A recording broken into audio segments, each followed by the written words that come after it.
Bismillahirrahmanirrahim. Teman-teman sekalian yang dirahmati Allah. Di antara bentuk pertanyaan yang bisa menjadi jebakan Batman adalah pertanyaan seputar hak waris untuk saudara ipar.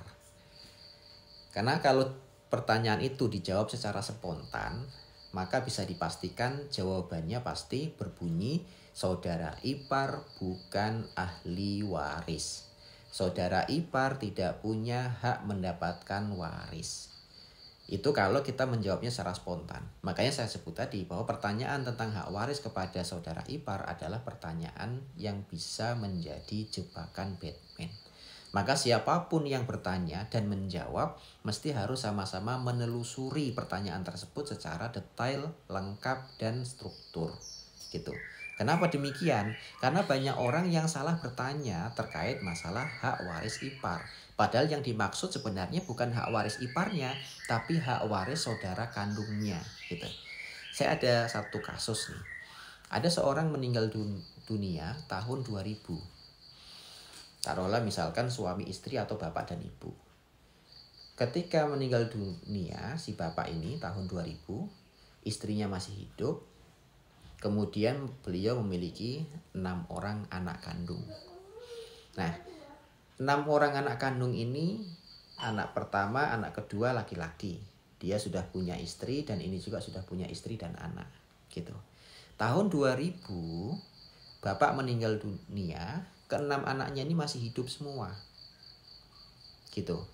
Maka sebenarnya ke-6 anaknya ini merupakan ahli waris dari harta yang ditinggalkan oleh bapak yang meninggal tahun 2000 tadi.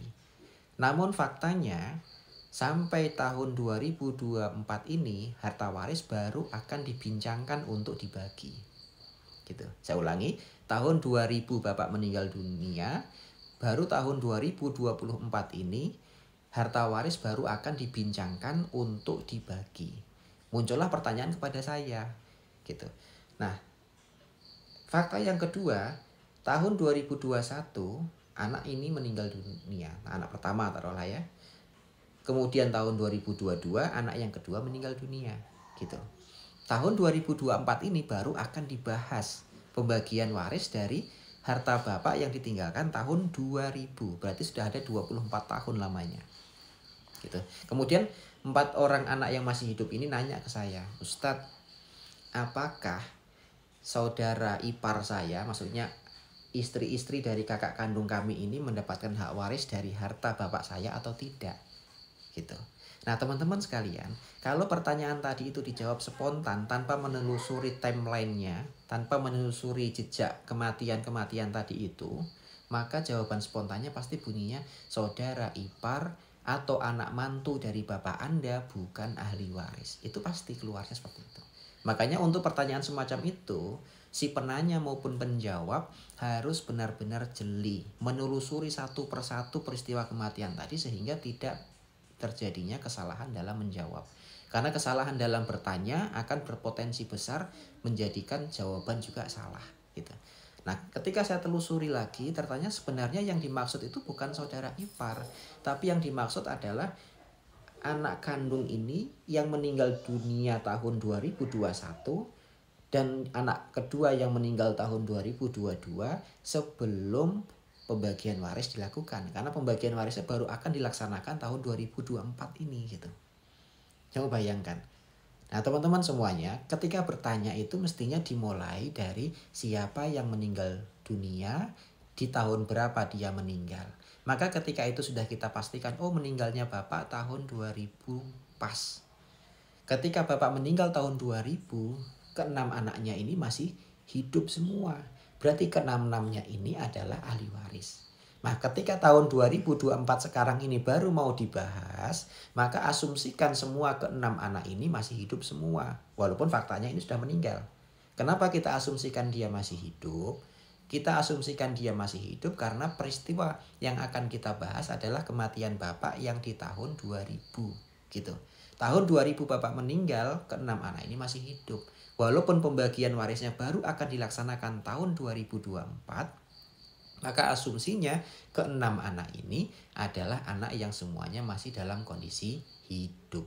Berarti mudahnya bahwa keenam anak ini merupakan ahli waris yang semuanya berhak mendapatkan waris. Adapun nanti ternyata anak yang pertama meninggal tahun 2021 dan dia sudah punya istri, anak yang kedua meninggal tahun 2022 juga sudah punya istri, maka yang dibahas itu bukan istri-istri mereka. Tapi yang dibahas adalah wujud mereka ini yang dianggap masih hidup gitu. Jadi kalau dari keempat orang ini menanyakan, Ustadz, apakah saudara ipar saya dari kakak pertama dan kakak kedua merupakan ahli waris? Yang dimaksud itu sebenarnya bukan kakak iparnya. Yang dimaksud adalah kakak kandungnya yang meninggal ini, yang sebenarnya mereka masih dianggap sebagai ahli waris gitu. Jadi teman-teman semuanya, ini yang perlu harus dihati-hati. Jadi tadi pertanyaan tentang hak waris untuk saudara ipar.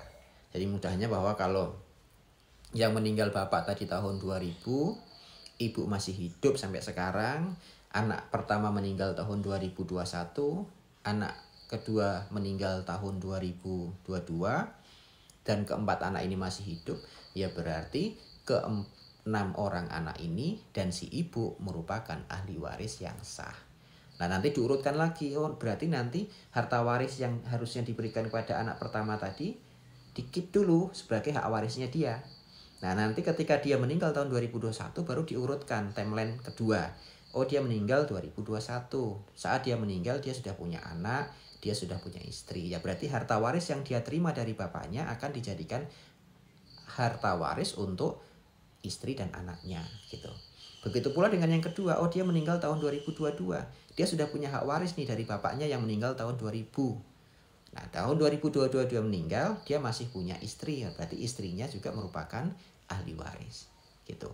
Berarti tidak serta-merta langsung pertanyaannya kepada Ustadz, apakah kakak ipar saya ahli waris atau bukan? Kalau itu pertanyaannya, maka pertanyaan itu salah dan jawabannya sudah pasti salah. Sehingga nanti teman-teman semuanya sekali lagi, kalau bertanya seputar harta waris, hak waris, ahli waris, maka mulailah berangkat dari siapa yang meninggal dunia, di tahun berapa dia meninggal. Sehingga nanti timeline semua kejadian itu bisa diurutkan secara baik, sehingga tidak terjadi kerancuan dalam melihat dan cara pandang siapa melihat siapa. Kalau kematian yang dibahas adalah kematian bapak tahun 2000 dan yang menanyakan adalah salah seorang anak dan pertanyaannya berbunyi salah karena yang ditanyakan adalah saudara ipar, maka pertanyaan itu salah. Mestinya yang ditanyakan adalah, Ustadz, bapak saya meninggal tahun 2000. Kemudian salah seorang anak ada yang meninggal tahun 2021. Ada yang meninggal tahun 2022. Jadi pertanyaan itu, siapapun yang menanyakan, cara pandangnya adalah cara pandang yang meninggal dunia. Sudut pandangnya adalah sudut pandang yang wafat, bukan sudut pandang orang yang hidup. Kalau sudut pandang orang yang hidup, maka pasti pertanyaan itu salah. Itu saya ulangi bahwa kalau bertanya tentang hak waris, maka mulailah sudut pandangnya dimulai dari orang yang meninggal dunia, bukan dari orang yang hidup. Wallahu a'lam bishawab.